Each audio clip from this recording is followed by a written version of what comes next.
Welcome to Knowledgeable Aging. I'm your host, Jason Kotar. Joining us today to talk about how to take care of the aging mouth is Dr. Alisa Kauffman. Dr. Kauffman offers high-quality dentistry to the geriatric population that is often neglected due to their limited ability or inability to leave their home or apartment. Dr. Kauffman graduated from the University of Pennsylvania School of Dental Medicine in 1985 and limited her practice in 1995 to geriatrics. She is currently the director of geriatric dental care at 2 local nursing homes. She frequently lectures on geriatric dentistry worldwide. Dr. Kauffman is experienced in handling patients with Alzheimer's disease, Parkinson's, and other forms of dementia. How are you doing today, Dr. Kauffman? Thank you for having me, Jason. I'm doing really well. Very good. Thank you so much. So for those that are joining us today, for the live webinar, if you have any questions, type those questions in, and time permitting, we will do everything in our power to get those questions answered. So Dr. Kauffman, I'd like to get started. As you know, we are an aging population. What can you speak to help people keep their teeth healthy and keep them longer? People are living longer and people are keeping their teeth, which is something that didn't happen 50 years ago.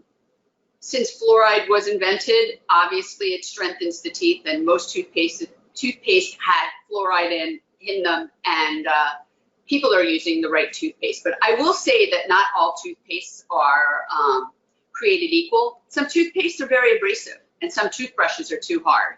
So I'm going to give you a regimen. You're going to brush your teeth 2 times a day or after every meal, if you're able to, if you're near a sink. You're going to use a non-abrasive toothpaste. And unlike other dentists, I am going to tell you products that I recommend, because people say, well, what should I use then? What do you mean non-abrasive? I'm not going to tell you which ones are abrasive, but I'm going to tell you what I use and the toothbrush that I recommend. So the toothpaste with the least abrasiveness is True White. Let me just say one thing before I even start. The products that I'm using and I'm going to tell you about today, there's no endorsements here. These are things that I've investigated on my own, read all the research. True White is literally a product that does not wear your enamel. And most people think that your teeth yellow as you age because you just aged, but it's a combination of brushing too hard and also an abrasive toothpaste. So that's really important. Nobody's ever talking about that. This is the toothbrush I give to all of my patients. It's gum. It has really thin bristles at the top that go under the gum line. So you want to brush your teeth 2 times a day, and you want to floss if you can, if you have the ability to. And I also recommend to all of my patients, and my average age patient is probably 90. I know I'm speaking to a younger audience, but that's better because now you'll know to start using these products before it's too late. And I'm very into a fluoride rinse. This is the one that I give to my patients.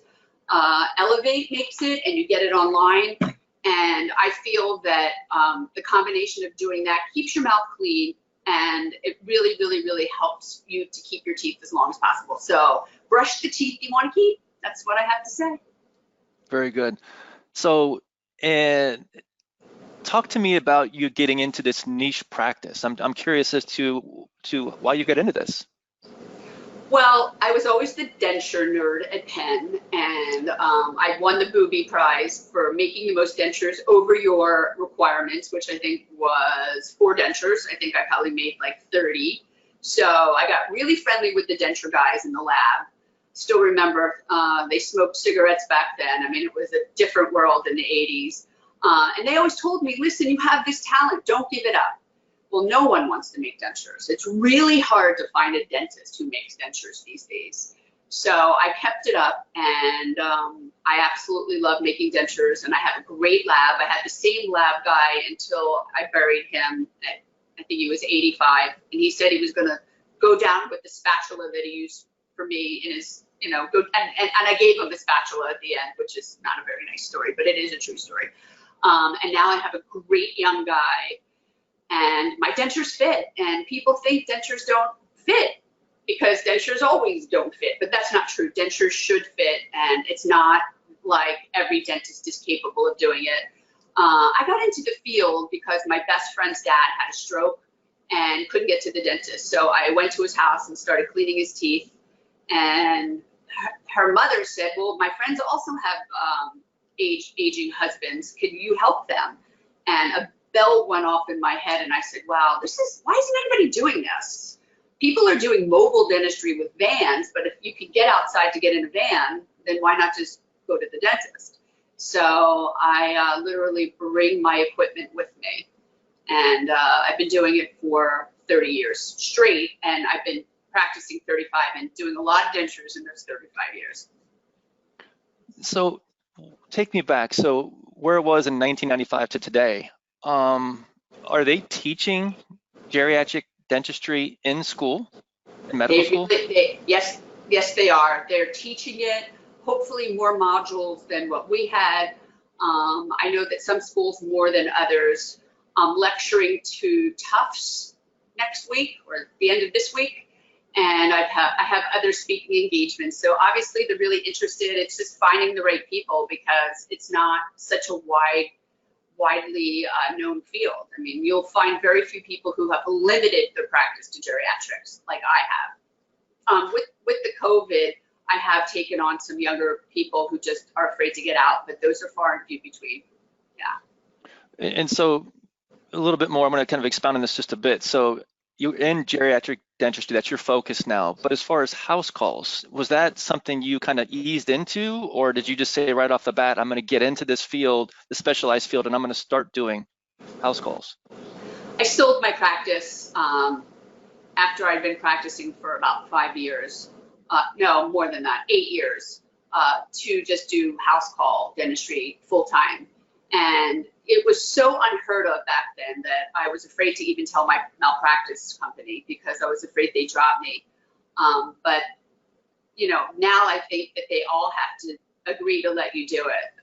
I mean, what are you supposed to do if you have a toothache and you can't get out of your house, or it's cold and it's snowy and you can't walk outside? What do you do if your denture is broken and, you know, you have no one to turn to because you're afraid to go out because of COVID, or you can't walk, or there's stairs in your building and you're obese and there's no elevator? So there's so many situations where my field is so necessary, and I'm really encouraging the younger generation of dentists to go into this field. Yeah. What happens to your mouth, Dr. Kauffman, as you age? Well, the first thing that happens is that it gets a little drier. So it's very important as you age to drink a lot of water, or mostly water. I think that people that tell me that they drink coffee all day, I always tell them, well, that's not water. And that causes your teeth to dry out, your gums to dry out. And if you wear dentures, your dentures don't fit so well. So there are replacement products for that. One that I use every night, because I even find at my age that I dry out, and it's called All Day. It's a dry mouth spray, and it has xylitol in it. And this one's my favorite because it has the most amount of xylitol in it, and I really recommend it. You can go on their website or Amazon, I'm not sure. I buy it directly from them because I give it to every patient. So I am giving you guys products that I recommend, and there's nothing in it for me. I pay. So I love this product. Also, if you wear dentures, denture paste, which most people like to use, really dries out your mouth. And this is the only one I recommend. Nobody's ever heard of it. This is the most genius product I've ever found. I found it myself because not only does it hold the best, you've never seen anything like it. I'm not going to compare it to any other products because that's not fair, but it's FDA approved. And it has moisturizers in it so that your mouth doesn't dry out. So you don't want a dry mouth. Dry mouth leads to broken and cracked teeth. The other thing is, as you're aging, that if you don't realize that the food is sticking to your mouth and your teeth, eventually the food that sticks at the bottom of your teeth that you're always picking away as you age, I see people with toothpicks, that's causing decay. So water absolutely helps because you're drinking the water, you're taking the food off your teeth. I ask you to brush after every meal. If that's too much, you have to do it 2 times a day. And the rinse, this rinse is really helpful. Does not dry out your mouth, and it keeps your teeth from decaying. So we don't want to get decay, we don't want gum disease, and we don't want our mouths to dry out. All for the reason so that you can keep your teeth as you age. There's no reason to lose your teeth because you're aging. There's no reason to lose your teeth at all. Sometimes you've had big crowns that fall off as you age. They don't last forever. So, you know, don't be surprised when things fail as you age. Teeth don't last forever. They're not meant to. But if you do all the things I'm telling you, you absolutely positively will keep your teeth longer. Very good. Dr. Kauffman, is it safe to say that those with chronic conditions or physical and mental disabilities are more susceptible to oral diseases? Yes, but not for the reasons that you think. It's more because the caregivers are afraid of getting bitten. They use those little pink sponges, which is like, you know, just moving the food and the bacteria around. So that's why I recommend the very soft toothbrush. And also Colgate makes most of their toothbrushes now have rubber on one side so that when you're brushing, you don't have to worry that they'll crank down on it and crack a tooth. And that's very helpful as well. So I really love the Colgate. And this has saved my life. And, you know, even with children with disabilities, it's really hard to brush their teeth. So if you use this this bite block that's made by Sage, and you can order it. I don't know if you can order how you get it. I get them by the hundreds. I've actually just won a competition, kind of like a Shark Tank. I invented a better one because this is wood and it breaks, and mine doesn't break. So that'll be coming out soon in the near future, I hope. But if you put this in the mouth and you turn it sideways, now you have nothing to worry about. You can brush the teeth. There's no excuse for not taking care of someone's teeth because they have dementia or a disability or Parkinson's. It gets difficult with Parkinson's, but this is knowledge is key, and this is definitely a beautiful, beautiful thing to know about. And I've told dentists about this. They don't know. They've never heard of it. So this is a medical product. It's used in the hospitals, but I use it. I take it with me to every single patient. Right. Talk a little bit more about your work with people with Alzheimer's, Parkinson's, and other forms of dementia. How do you handle those individuals as a geriatric dentist? I've taken a lot of courses, medical courses, on how to get them to comply. One of the key things that I've learned is to find out if they're right-handed or left-handed, and that's their dominant side. So if they're right-handed, you sit on the right side. You always approach them, coming to them from the front. You never like say hi or acknowledge them from behind. And also, you know, I hate to use the word lying, so I'll use the word fibbing, but I generally tell them I'm their daughter or son's dentist. I know the daughter and son's name. Sometimes they're there. I guess people call me the dementia whisperer. It's a huge compliment. I'll take it.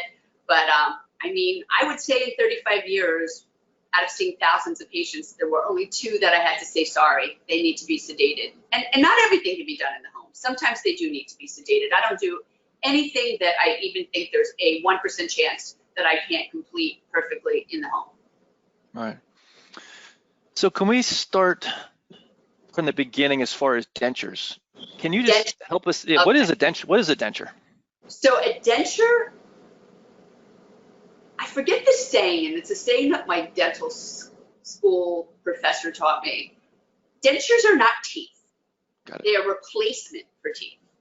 They're never going to feel like your teeth, ever. So it's a prosthesis. It's made of plastic. Some teeth look better than others because it depends on how much you spend, the dentist spends for the teeth. I do not have cheap teeth. Everyone who gets a denture made by me, their teeth look real. I hate when I look at someone and I can tell they have a denture. I love when I talk to someone and they said, let me remove my denture. It's like the biggest compliment for their dentist. Dentures wear, so they need to be relined sometimes. If you lose 5 to 10 pounds, you know, dentures will start to get, you know, flop around or loose, which is why I recommend that I'll tell you again, this adhesive dent, because that helps, it helps better than any other adhesive you've ever tried. So it's worth the money, believe me, and people should know that. Dentures can also break and chip if you drop them or if the caregiver drops them.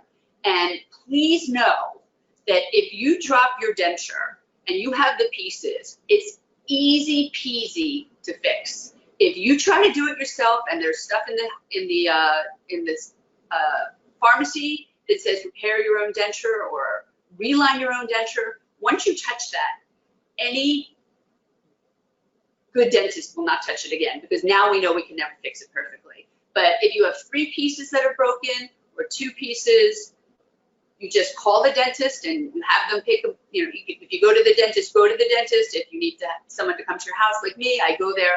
If I'm missing a piece, the game isn't definitely over, but it's not easy peasy, and it will cost you a lot more to repair.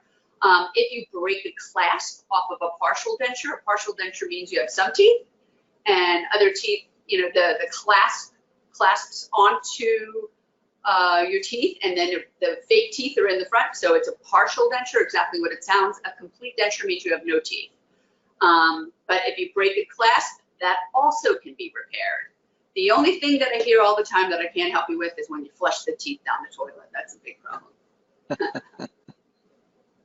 You touched on something, Dr. Kauffman, I'd like to address a little bit more. You said that if you lose weight, are there other things for somebody, the aging population or family members to think about when it comes to a loved one with dentures that maybe they should, is there a way to be proactive, I guess is what I'm wondering, outside of the products, but things that you maybe not think about that you might say, hey, call Dr. Kauffman, at least say, this is happening physically, what do I need to do? Well, you need to fatten them up, because there's fat everywhere in your body, including there's fat pads on your gum pads. So yeah, there's really not a lot you can do with weight loss. Weight gain, they get really tight. So that's a little easier to fix. But just know the dentures aren't meant to last forever. You really should only wear a pair of dentures for 10 years. The teeth wear out. You know, you could always change the teeth, which people don't know about. If you love the way your denture fits, we can change out the teeth, no problem.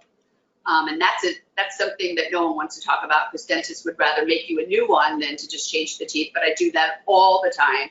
If you lose a tooth in the denture, try to save it if you can, if it's in your mouth or it fell on the floor. But if you can't, no problem. That also is such an easy fix. So there's so many things that you can do with your denture as long as you don't try to do them yourself. Don't crazy glue that tooth in. Do not. All right, so I just want to make sure I heard you right. So there's a way to be proactive, Dr. Kauffman, but a lot of times people are calling you when a crisis has already happened, right? The denture is already out. So you said they last no more than 10 years. So would you say that that you should circle back, or they need to circle back with you like within 2 to 5 years or a shorter time frame? Well, I'll tell you, if you don't sleep with them, they last a lot longer. But there are a lot of couples where I promise you, the husband doesn't know the new wife, probably a second wife, has dentures and vice versa. So the more you wear them, the more it wears on your bone, which is holding the denture in. So if you can take them out at night and soak them, Dr. Berlands makes a great soap. He actually makes this cup with a vibrator where you pour the solution in. That's great too. But if you can keep them out of your mouth from the time you get in the bed till the time you wake up, that really will hold your denture viability a lot longer. You will be able to wear them longer because you wear your bone, and when you wear your bone, they start to get loose. And then you'll need the reline, which is when the dentist comes in and actually pours a plastic kind of polymer into the denture or partial, puts it back in your mouth, you bite down, and then we trim it, and that helps a lot of the time. But it doesn't work for everybody, and the older you are, I mean, I have some 99-year-old, 105-year-old patients. It's better than nothing. But I feel like the adhesive is the way to go first before you start saying, I need a reline. I'm the one that will tell you that you need a reline, not you. The adhesive really, really works. So I was just going to ask you that question. So there's no one size fits all based off an age, No, right? no, It's just like when we talk about treating the patient, not the symptom. In this situation, you don't walk in and say, "Oh, you're 85 years old. You're going to need this." You look at the mouth and you put together a plan, right? right. I mean, and also like I'm very unconventional in my treatment planning. If I see a patient that's 99 years old and they have 3 root tips that have been broken for years in the bottom, I'm not going to say you have to get them out. I think another dentist might, but I really, gauge what really needs to be done based on where they are in their life, their lifestyle, their health. You don't want to start doing surgery on things that are asymptomatic where then they have to heal and then they can't eat. So I feel like my experience has really taught me how to be unconventionally conventional, if that makes sense. Yeah. I'll just say this. So it feels like with a lot of times with your dentist, there's not that ongoing relationship. There is to some degree. It's, you go see him every year, but it seems in talking to you, Dr. Kauffman, that this relationship is especially as we age, should be more of an ongoing, like with your doctor, if you will. Yeah. I'll tell you a funny story. And he's probably not, he wouldn't even be able to watch this because he's IT challenged as I am, and I'm only 60. But I got a call on Sunday at 8:16 p.m. on a Sunday before Labor Day. And he said, "Hey, it's Jack." I said, "Jack, how are you?" And he said, "Listen, Rhoda has a little problem. I think you need to come over as soon as you can and take out another tooth."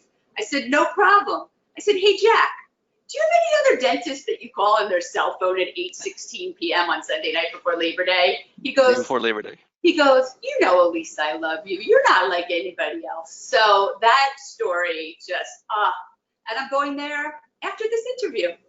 I want to talk about another health issue that when we talk about this ongoing relationship, if somebody has been diagnosed with cancer, depending upon the type of treatment that they have, I assume you want to be kind of kept in the loop, right? Because I assume, Dr. Kauffman, that there are some impacts from chemotherapy, radiation that might impact the aging mouth. True. The one thing that's on my new patient form, which is really important to me, is your primary care doctor's phone number and all of your medications, and if there's any issues right now that you're dealing with. Because, teeth are important, but sometimes other things need to be taken care of first. So if I'm dealing with somebody who, God forbid, has head and neck cancer, they need to be cleared by me to make sure they have no dental infection before starting radiation, sometimes chemotherapy. And sometimes I'll make them the trays, and in the trays we put fluoride gel just to protect their teeth because radiation dries out your teeth. But there are so many different things about how the oral cavity, your oral and systemic health are totally related. And I've diagnosed diabetes from someone's bad breath. I felt someone's thyroid and said you need to get a scan. So we really need to be very comprehensive as dentists and not just look at teeth and gums. You need to look at the whole body, and you need to coordinate your treatment. And if you're not sure about what they're getting, if this is something you should be doing right now because they're going for chemotherapy, you need to call their physician. And they are always happy to call, to answer your call or to call you back. All right. Yeah. I'd like to talk a little bit more about the house call dentistry. Can you help me understand what does that look like, especially as we're talking, if I've got a grandmother that's 75, are there certain things you do and don't do if they need to be clean? I know you've provided some tools of the trade, if you will, as far as what they can do at home. But if they have physical issues that don't allow them to get out of the home, maybe there's falling, so they're somewhat homebound. So what does this relationship look like? I mean, it's an ongoing one, but what does it look like? Right. On my new patient form, I ask if they want to be treated in their wheelchair, in their bed, or their recliner. And Okay. I just accommodate, I bring my own light source. I have on my new patient form what I'm coming there for. If it's a toothache, I ask them to send pictures, or take a picture of the broken denture, or take a picture of what they think is a huge emergency, which sometimes I say, hey, just leave that alone. There's nothing you need to worry about. And that's a free call. So, I'll do that for people. Not everybody is in my geographically desirable area. We're trying to get more dentists. We just got Chicago, and I'm so proud of Joy.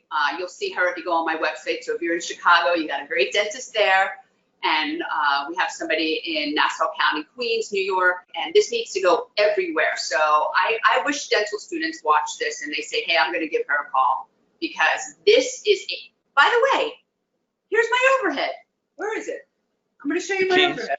No. There it is. Huh? Yeah. That's it.